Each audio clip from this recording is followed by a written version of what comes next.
À l'occasion de la Journée internationale des femmes, je voudrais rappeler le sort des femmes burundaises victimes d'emprisonnement arbitraire. En particulier, Floriane Irangabiye, une journaliste condamnée à 10 ans d'emprisonnement simplement pour avoir exprimé ses opinions pendant un débat diffusé en ligne et qui vient déjà de passer 6 mois en prison. Je voudrais également attirer l'attention à l'arrestation le mois dernier de 5 défenseurs des droits humains, dont 2 représentantes de l'Association des femmes juristes au Burundi et 3 représentants de l'Association pour la paix et la promotion des droits de l'homme. La Chambre de conseil vient de confirmer leur maintien en détention. Nous sommes très préoccupés par ces arrestations et par les accusations gratuites contre ces personnes. Ces 5 activistes seraient accusés d'atteinte à la sûreté de l'État, de rébellion et d'atteinte au bon fonctionnement de l'économie. Sincèrement, ces accusations sont absurdes.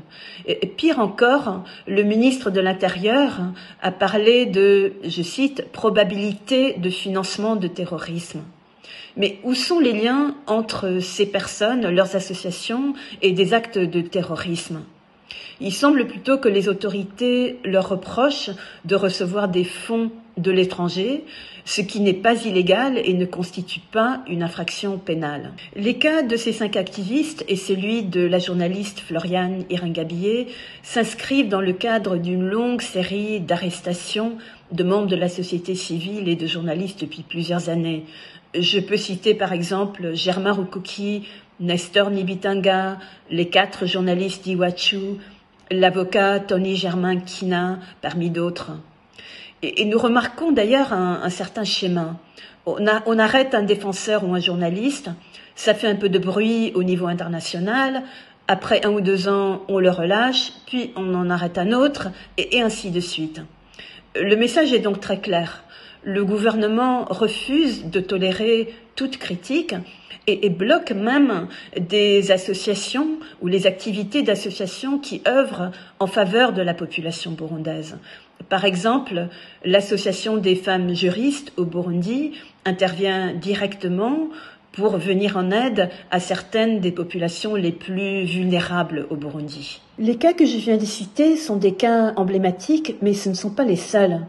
Il y a d'autres cas de femmes burundaises qui ont été emprisonnées pour des motifs politiques et qui restent enfermées dans des conditions déplorables.